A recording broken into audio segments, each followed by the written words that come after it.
events and issues shaping our community. This is Comcast Newsmakers. We're in the midst of Children's Week here on the plaza of the state capitol. You can tell behind me all kinds of kids, all kinds of activities going on, a lot of energy. And our guest this hour, Representative Maria Lorts Sachs from District 86. That's the southern part of Palm Beach County, the northern part of Broward County, and thanks very much for joining us. Thank you. And children's issues are very important to you. Number one, you're on the board of directors for Kids in Distress in Delray Beach, right? That's correct. And that gives you a different perspective on different issues, but the number one perspective is you're a mom. That's correct. You know, I think that if you really want to understand the condition of children in Florida, ask any mom. You'll get an earful. Because every mom knows exactly the nutrition values, how she can make ends meet, where the best shopping is for the kids, the quality of the schools, the community, the safety of the community, the criminal justice system. You want to see everything from birth all the way through college. You ask a mom, and you'll find out exactly the state of the kids in Florida. When you take a look at children's issues up here and the funding of children's issues, are you happy? Are you frustrated? I'm very frustrated. I'm very frustrated. You know, you can always tell the quality of a civilization by the way they treat their children. And for some reason in this state, we forget our children. And I think that we're putting our priorities in the wrong place.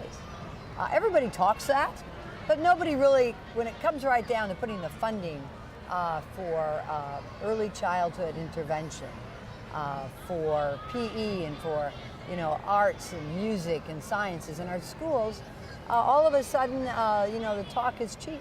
So I think it's very, very important that we reprioritize our funding. You take a look at your role. You're an attorney. Yes. And deal with juvenile justice. Yes. On an ongoing basis. That must be challenging. Well, it is. And you're taking a look up here saying, Right. how can we make it better? Yes, yes.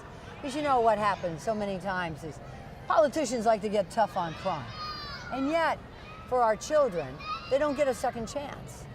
Many of them make a mistake and they are committed to the juvenile justice system, which is a very good system, but it works in a with very limited funds. And so many times our children are prosecuted as adults. And there you have a 16-year-old with a criminal record. Where does he go from there? I guess the tack in juvenile justice has always been rehabilitation in light of incarceration and paying for your crime. It's how do we rehabilitate this child?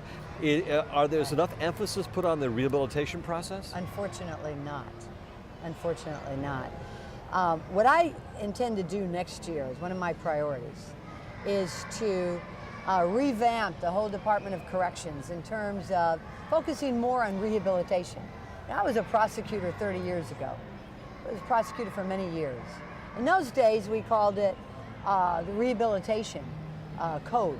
Now, you know what we call our criminal code? The criminal punishment code. So we already have the idea that those who commit a crime are going to be committed for punishment. And I think our tact is completely wrong in that respect.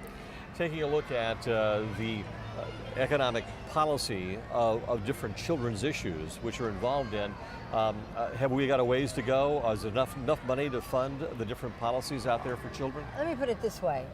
You have a family of 5, a husband and wife and 3 kids. Economic conditions are pretty bad right now. In that family, who is going to eat first? It's always the children. In the state of Florida, our government has to be run very much like a family. And we in the state legislature have that obligation to make sure that those needs are met. All right, well, thank you so much. Thank you. This hour's newsmaker, Representative Maria Lorts Sachs, from the top part of Broward, the bottom part of Palm Beach County. I'm Spiro Canton here on the plaza of the state capitol with kids singing behind me. Thanks for joining us.